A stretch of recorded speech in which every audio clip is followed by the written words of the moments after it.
Last time we talked about the toString method, and I wanted to talk about some more methods that are out there. One of them I did cover before, the Compareto method, and I talked about that in my sorting strings video, if you want to watch that. I'll be going more into detail about it in this video. And we're also going to be talking about the dot equals method. First of all, what do these methods do? Well, dot equals is a way of checking if two objects are equal to each other. So the comparison that I always like to make are, think of two people, specifically two identical twins. Now, they may look the same, behave the same, sound the same.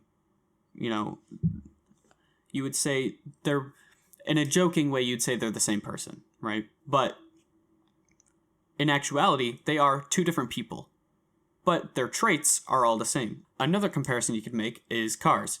You have two identical models, say make, model, year, color, all of that stuff. They're identical cars, but they're not the same car. They're two different cars. So that's what the dot equals method tries to correlate. So rather than saying, is this car that car? Are they the same car? Instead of trying to determine that, it tries to determine, are the values for each of those cars the same? So are they identical cars, not are they actually just one car? So the equals operator, the double equal sign, that's actually checking, are these pointing to the same object, right? So that would be saying, are those two cars that we're talking about, are they actually just the same car? Not, are they identical cars? So let's put this into practice. So here I've written up a small program that contains a class called movie, and movie stores a title and a release year. Then I've created two movie objects called Jaws and also Jaws, and they both store the same information. So the title of the movie is Jaws, and the release date is 1975. First, it prints out Jaws is equal to also Jaws, using the double equal sign. And again, that means, are they pointing to the same object? On the next line, it prints out Jaws dot equals also Jaws. So let's see what happens when we run this.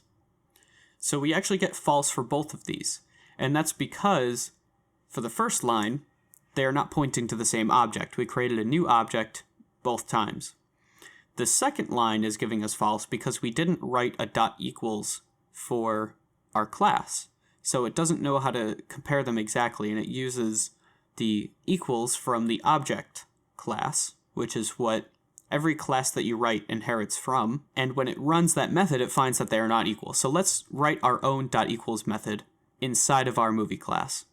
So now we've written an equals method inside of our movie class, and it returns true if the title of the movie that we're in is equal to the title of the movie that we're comparing it to, and also if the release dates are the same. So let's run this. Now we get false for the first one because they're still not the same movie. We created two different movie objects, but they are equal to each other because their names are the same and their release years are the same. So we get true for that second line. So how can we make that first line true? Well, we would have to set also Jaws equal to Jaws itself. That way the reference pointers are pointing to the same exact object. And I'll show you what that means in a second. Now, as you can see, I modify it slightly. On line 11, I changed movie also Jaws equal to Jaws. So now I've assigned it to the same exact object, so that on line 12, when we check, is Jaws the same object as also Jaws, we get, yes, that is true, they are pointing to the same object. So what does that look like? So this is what it looks like behind the scenes when we say Jaws equals new movie, and then we pass in Jaws in 1975, and then we say also Jaws equals a new movie, and we pass in those same values. These arrows here, called Jaws and also Jaws, are known as reference variables, because they're referencing an object. So this Jaws arrow is pointing to this first circle, whereas this one is pointing to this circle.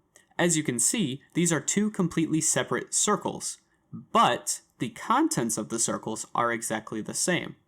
Therefore, we would not say that these two are equal to each other with the double equals, but instead, this arrow points to a circle that has the same exact contents as this circle. Therefore, they are dot equal to each other. This much is true. There are times when it may be necessary to use the double equal sign when referring to objects, but again, that refers to, are you pointing to the same object? So for example, if you're iterating through a list and you're trying to compare objects to each other, and you want to make sure that you're not comparing an object to itself, you can say, okay, are these two objects that I'm comparing actually pointing to the same object? And that's when you would use double equals, just as an example. Now let's talk compare to. We can write our own compare to method as well that overrides the object compare to method. And what's nice about compare to is it doesn't have to really conform to anything as long as it returns an int. This method, similar to the equals method, takes in another movie object that it's going to compare itself to. So now I've gone ahead and added a compare to method that just subtracts the release year from the release year of the movie that we're comparing it to. So if we run this, for example, when we compare Jaws and also Jaws, making sure we go back to them being two separate movie objects, we still get 0 because 1975 is equal to 1975. With Gattaca, however, when we say Jaws.compared to Gattaca, then we're saying Jaws, which is 1975, minus 1997, you get negative 22. This also means that the order is important. If we say Gattaca.compared to Jaws, we get positive 22 instead, because it takes 1997 and it's subtracting 1975. Again, you can write the equals method and the compare to method in any way that you want. Here I wrote my equals method so that it compares the title and the release year, because there have been movies that have come out that have the same title, but release at a different time, and they're a different movie. Halloween is a perfect example of that, because they came out with the original in 1978, just called Halloween, and they just released a new Halloween movie, again titled Halloween, in 2018.